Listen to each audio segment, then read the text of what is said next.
Ako si Peppa, ang kapatid kong bida-bida, ang nanay kong tsismosa, at ang lasinggero kong ama. Peppa Pig! Nagprito na pork chop ang mga magulang ni Peppa at George. Luto na ang almusal!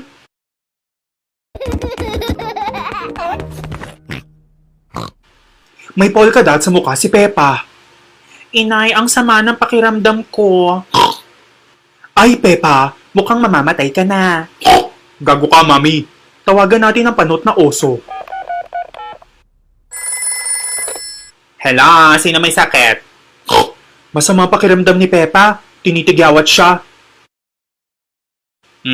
Pare, baka naman nagdadalaga na. Punta ko dyan. Pumunta ang doktor na oso para i-check si Peppa.